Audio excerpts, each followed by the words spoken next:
All right, everybody. So today I have Diana Rutherford on. This is the first, hopefully, of many 30-minute Zoom calls I'm going to do. I think I'm going to do it once a month. And the goal here is just to mastermind as real estate agent and mortgage professionals. As we go through a very challenging market, I think that we can all learn from the best and steal tips from each other. So Diana, thank you for joining us. Thank you for having me. Oh, you blurred your background. Your background looked great. I love the shirt. There's Kalisha. Hi, Kalisha. Thanks for jumping on. Hi, sorry about that. It's okay. Kalisha, are you in the same office as Diana? I am from the Beaverton office. Oh, nice. Hi, Kalisha. How are you? Hi, good. How are you? Good. Well, thanks for joining us. So like I said, I think this is going to be hopefully the first of many. But I didn't do a huge invite because I just wanted to do one and get the kinks worked out. To be honest with you, I'm part of a coaching program with about 10 people in my office, and it's an 8-week boot camp, and we are on week 7. And one of the tasks we had to do is a webinar, host a webinar for real estate agents, and everyone's kind of doing different themes. My theme's Mastermind. A lot of people are doing reverse mortgages for purchase. A lot of guys are doing themes on the NAR changes. And so I kind of decided I wanted to make mine a mastermind group. I know Diana has started a mastermind group that she's having a lot of success with. And like I said, we're going to be doing this once a month. So where I interview a real estate agent and ask them a few questions. Brian and Kalisha, before I get started interviewing Diana, what do you guys think about this? Is there anything you're hoping to get out of a mastermind like this? And keep in mind, I invited Brian 2 minutes ago. And I invited all the brokers in all of our offices. So we've got offices in Beaverton, Clackamas, Vancouver, and Cannon Beach. So everybody was sent this link. Well, good. You know, over time, we'll get more and more people to join, especially I'll send this out to everybody so they can see this one. But yeah, if you guys have any ideas, feedback, what would you like to get out of a Zoom call like this? Yeah, for me, I mean, I'm a newer agent. I'm in my 2nd year. So I think it's just more learning and growing from people that have been around the industry for a while as we kind of navigate these different changes. I find it to be fun and also a great way for me to grow from learning from other agents, seeing how they approach situations kind of compared to how I do it, and just collaborating on ideas. So I was really excited to get this invite. Awesome. Yay.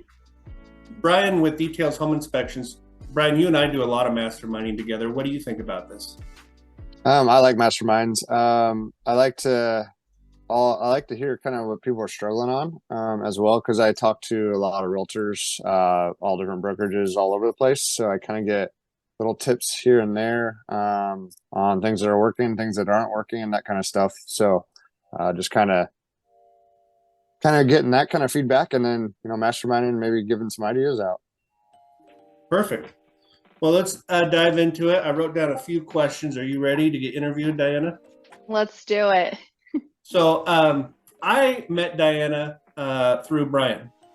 He said, hey, there's a new real estate agent that is good friends with my wife, and I think that you guys would benefit from a meeting. So we had a meeting and started doing some business planning. And over the years, I've done this. I do it with a handful of agents each year. Like Kalisha, you'd be a great example where we sit down and we just do some basic business planning. I've spent tens of thousands of dollars on coaching over my 20 years in the industry. So I've learned a lot of really basic business planning that can have a big impact. So I like sharing that with a few agents each year. When I do this, there's normally one agent that really takes it seriously, and that was Diana. Diana, your first full year in the industry, you either made President's Club or just came up like 1 or 2 deals short, right? Yeah. My first full year, I did 22 transactions. And I was like, I think I was told I was $1,200 from hitting my cap. And I was like, damn it, because I just thought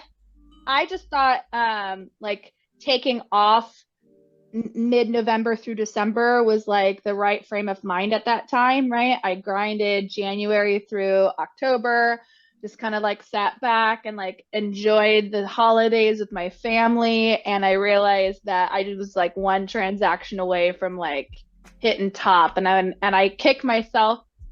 Big learning lesson, but the grind needs to be just as hard throughout the holidays, if not harder, because it really sets you up for the next year. So no rest for the weary.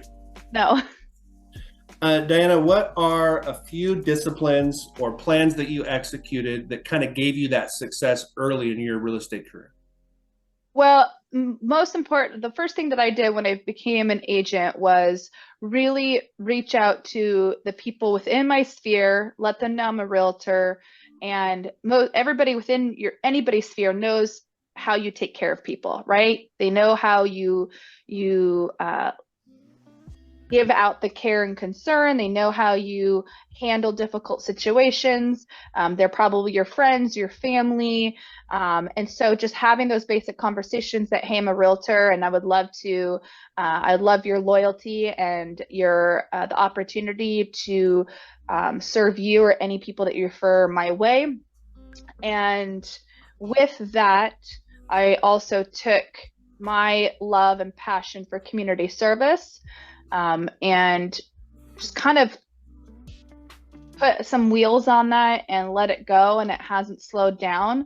But essentially, I mean, I went out to the community. I shook a lot of hands. I made a lot of connections, a lot of relationship building through my community service, building that genuine relationship with folks, so that it kind of circles back when people have conversations with those people and they need a realtor, like, oh, you should work with Diana. She's great. She gives back to the community. She volunteers a lot. She gives back 10% of her commission checks to charity. Like, so that conversation is definitely layered, and that's my intention when it comes to taking my passion and attaching real estate at the end of that.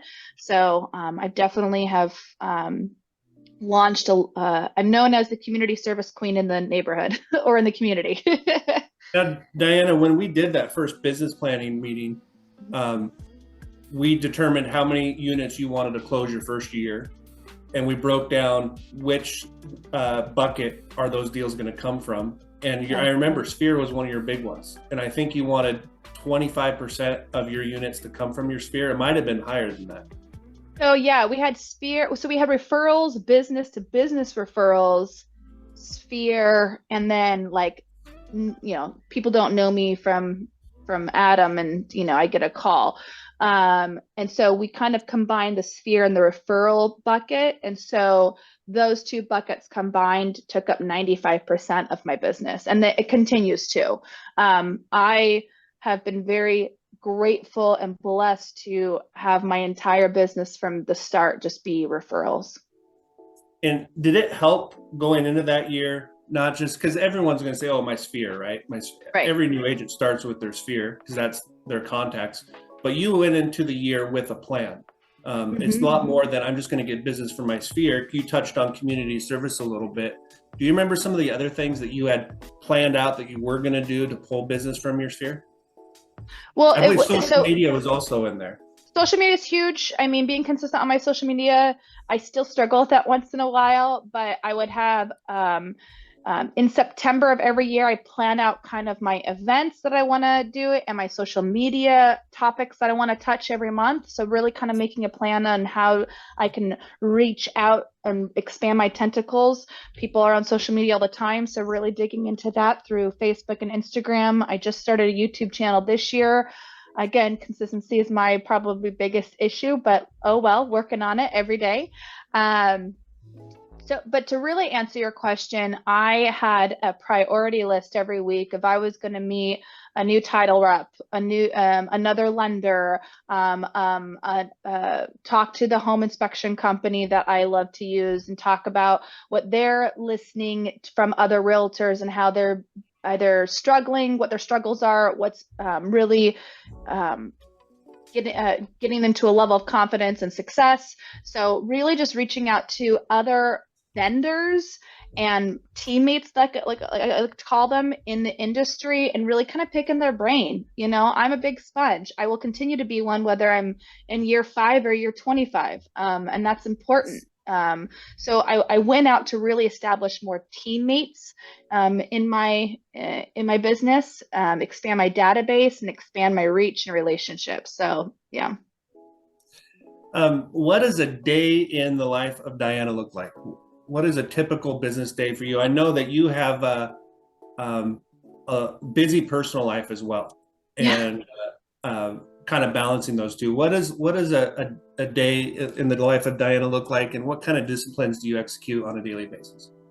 Well, before I go to bed, I check my schedule for the next day and make sure that everything's planned out. So we're in the process of adopting a toddler, and he's at that age where he's running around the house and spitting off every word he can say. So he keeps me super busy. Thankfully, I have a nanny that comes a few hours a day. So I really cram my business into those few hours every day. And so I make sure, I make sure that it's set the evening before, or even the afternoon before, the day before that day. And then I wake up, I go work out, because to me, that's my health, my mind health, my body health is really important to keep focused and stay on task. So I go work out every morning, come home, check my emails, and then by that time the little one's up, and get him ready to go for the day. And probably by like 9-10 o'clock, I'm out the door doing whatever is on my to-do list for that day. So every day right now, I'm doing a listing challenge. So right now I'm sending out 25 letters a day to a certain farm that I have in place.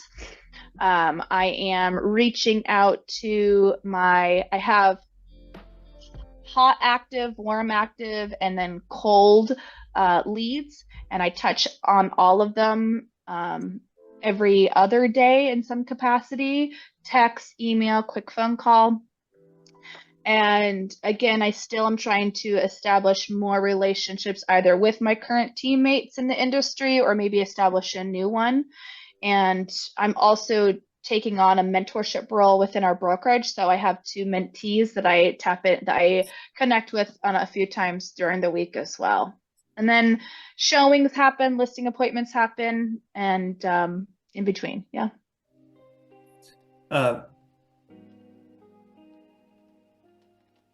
Looking at and other community service.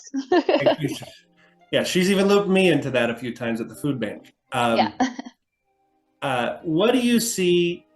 Let me ask it this way: with agents that struggle, especially new agents, do you see them having the same discipline with a daily plan, having a to-do list for the day, having a routine, or do you see them kind of being more reactive, hoping that phone rings?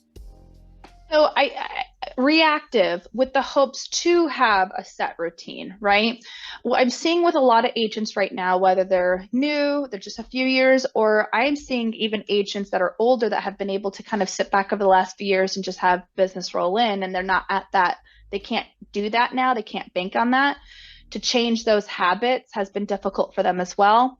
But right now, with the new agents, and say agents under 5 years, the struggle really comes from seeing other agents, that comparison factor, right? Seeing other agents be successful, trying that out, trying whatever that agent's doing out for a short amount of time. And when I say short, I'm talking maybe a month at the most. And because they don't see automatic success, they're going to move on to something different, right? Right now, agents who are struggling want this year's crop instead of planting an orchard, right? So that's the problem that we're seeing right now with agents who are struggling.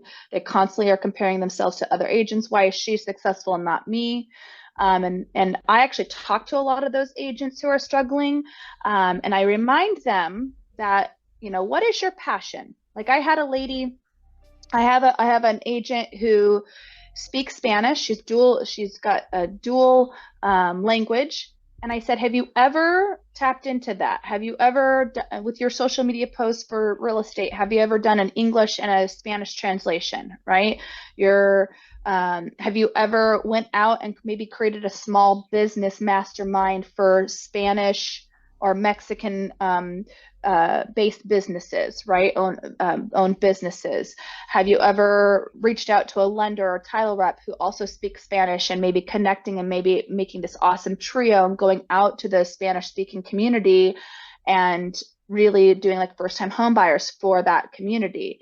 And she's like, no. And so we just got to talking, she wants nothing more than to get her, the people that are in her heritage to really be homeowners, because those are the people that really want to be, kind of what we call that American dream in some retrospect.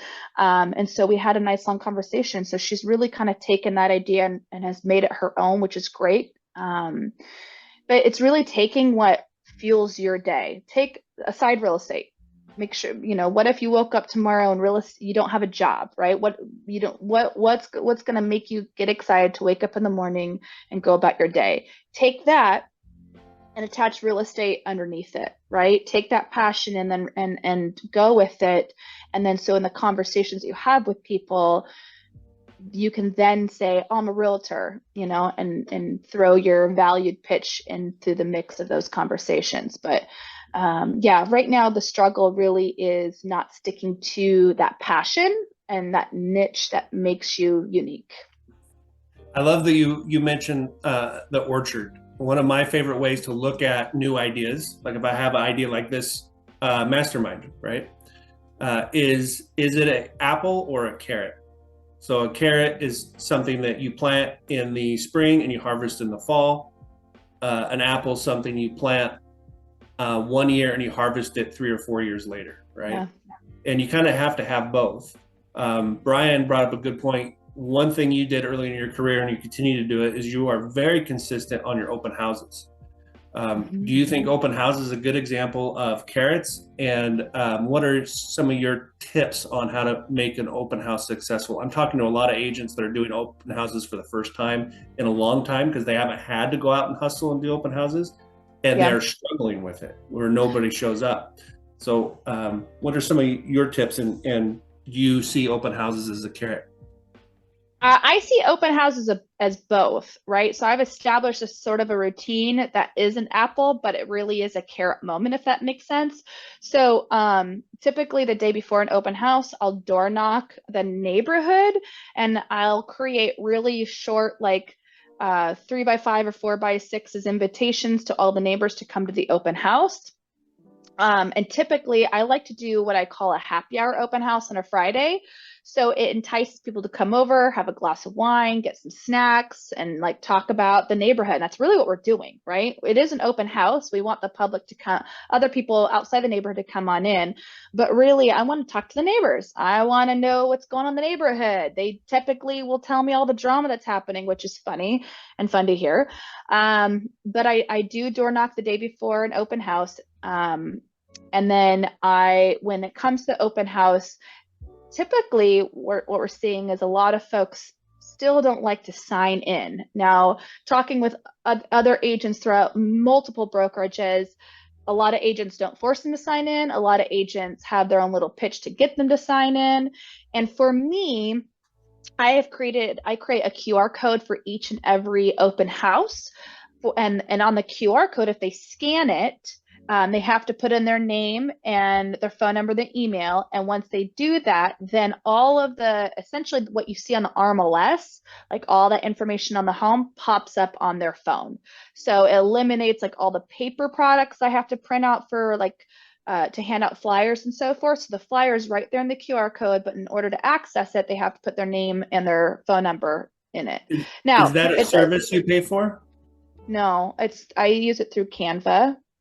Well, I pay Canva. It's Canva Pro, so I pay like $100 a year, but it's totally worth it.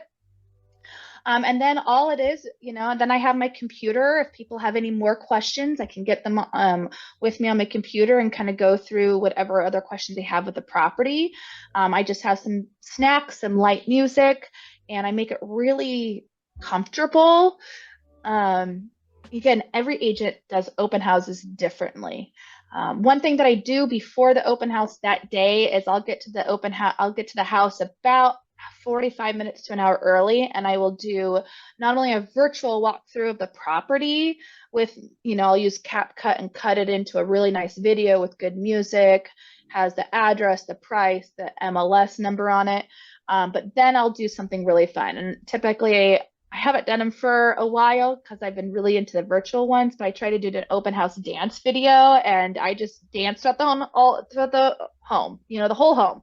I get into the bathtub, I take the shower head, and I start singing with it. So I make it fun, I make it light, and it tends to breed some really great comments and traffic on social media. So the number one comment I get from my wife on your Instagram posts, like you talked about in the bathtub, is Diana's crazy, like in a good way. Like Diana is so crazy. It really is kind of become your branding in a little bit. Crazy Diana, in a good way. Okay. Good type of crazy. Because typically you have to think about this, like anybody who's buying or selling, whether they're first-time home buyers, they're selling their property, downsides, upsides, these are all major life decisions. Even an investor who wants to add a property to their real estate portfolio, right? These are all major financial decisions. That entails a lot of stress and a lot of other emotions involved. Fear, feeling overwhelmed, excitement, you name it. It kind of encompasses the entire transaction from start to finish. So if I can at least be a part of that stress-free feeling and get them more excited about taking that next step into maybe submitting an offer and to get into a transaction, great. Because it's really exciting. It really is fun to close and get those keys. And so if I can start that from at the very beginning of building that relationship and that transaction, great. I have one more piggyback question, then we're going to switch gears. Yep. Do you have to try to be yourself? Is it a conscious thing? Because when you are doing your social medias, when you're out networking, when you're at open houses, those type of things, you are authentically yourself. And you see a lot of people who try to be a certain personality or try to be a certain way or try to be as professional as possible when they're doing social media or they're promoting themselves. But when you're laughing in a bathtub at an open house, or you're doing crazy dance routine singing into a spoon on a live stream, or we go out to lunch, it's the same Diana all the time. Is that something you have to consciously do to where you don't try to change who you are when you're putting yourself out there? It's not, if you feel like you authentically can't be yourself in this industry, you're not going to be successful, because the people that will hire you as their realtor, as their representative for that transaction, they want you because they like you, they feel secure with using your services, and they trust you, right? When you go outside of your comfort, when you go outside of who you are to become something that you're not, you attract who you are, right? So if you build this facade and this fake character, and you're constantly worried about being somebody that you're not going to attract the people that you really want to grow your business. You're not going to get the abundance that you so desire. So, taking a deep breath and realizing that everybody's unique in this industry. We're all on the same team. We should all treat each other as though we're on the same team, and just be you, and if you feel like being you isn't going to breed a successful career as a realtor, then don't be one. That's pretty straightforward. I'm pretty transparent about that, because I know my clients, when they meet other realtors, when we go through an open house, I've been a buyer's agent where the listing agent has to participate in the showing many times. I can't tell you how many times my clients were like, man, that agent's fake. And clients can feel that. They can see it, they can hear it, and they can feel it. And that feeling is what's most important, right? So be you. Just be authentically, uniquely you. Let's switch gears a little bit. Okay. I think a lot of people in our industry last year and the first half of this year kind of have this false hope that rates are going to come back down, things are going to change, and they will for sure, but they're not going to change next month, next quarter, probably the rest of this year. Looking at the second half of 2024, Diana, what about our market scares you? Nothing scares me. You know, I remember in August of 22, when I was coming home from a NAR conference, people were starting to feel the market change. We went from 4.5%, and at that time in August, I think we're at like 5.75%, and people are flipping out over that. That's actually funny to say, but I could feel the tension legitimately nationwide. I felt it at the conference in Chicago. I felt it here at home. And I'm like, I can either participate in that fear or I can pivot and adjust my business practices to align with the market. And that's what I did. I don't fear change. You have to be able to evolve as a realtor. Again, whether you're year 1 or year 31, doesn't matter. The market's going to change. You have to change with it. So I don't have any fear. I've had to pivot my business a little bit. Do I hustle a little bit differently? Yeah, of course I do. Am I getting outside of my comfort zone a little bit when it comes to producing relationships outside of my sphere and my referral database? Absolutely. I mean, I'm trying to meet new people every single day. So it's important to understand that the market is constantly shifting. It's going to be in our favor at times, and it's going to be not in our favor at times. But at the end of the day, closings happen every single day, and you can participate in that excitement, or you can sit back in fear and be a victim of the market. And I choose not to be. What a way to end the interview, Diana. I think that's an excellent question. I see a lot of lenders and a lot of real estate agents that are in the fetal position, that are at home scared, saying, I'm going to wait. I'm going to wait for the market to change. And if we look at the NAR data of how many real estate agents are not renewing their license, how many lenders are not renewing their license, I think we're going to see that to increase, which gives us a chance to get more market share. Diana, thank you so much. Thank you. Thank you for being authentically yourself. You're one of my favorite partners in this industry. And I'm very lucky for the introduction that Brian gave us. Brian and Kalisha, do you have any questions or any follow-up with Diana before we end here? No, I just took a lot of great notes, Diana. I'll probably pick your brain next time I see you. I appreciated this. I think it was very, like you said, authentic and real. And I think when I came into this industry, and you see a lot of fake realtors, and you're like, okay, how can I create myself and stay myself in this? So thank you for just reigniting that in me, just to show up authentically as myself, because that's really going to attract the clients. Absolutely. Like my sphere has been my clients, so I want to keep that. I mean, trust me when I say I legitimately have a business suit hung up in my wardrobe for very specific clients, because that is their expectation of me. So I do put that on probably once or twice a year, but ultimately I'm a sweatshirt and skirt with tennis shoes type girl with cool glasses. So, you just got to be you, and the right people will want to use you as their realtor because of that. Brian, do you have any departing words of wisdom? No, good job. I like it. Good job for both of you. Thank you. Thanks, Brian. You've been a big supporter in both of our business, and that's why I always make sure and invite you. Next time I'll give you more than 2 minutes notice. If you guys have any ideas for when I do my June mid-month mastermind, let me know. Or if there's any real estate agents that you would like to see interviewed, let me know and I can reach out to them. I'm also going to reach out to some agents in different states. I've been stalking some agents in Montana, because I did get my Montana license last year, on Instagram. So I think interviewing some out-of-state agents might be a good to ask them questions and compare markets and what they're doing and challenges they're seeing. So, all right, everybody, happy Thursday, and thanks again. Have a great rest of your week, you guys. Thank you. Bye-bye. Bye, guys.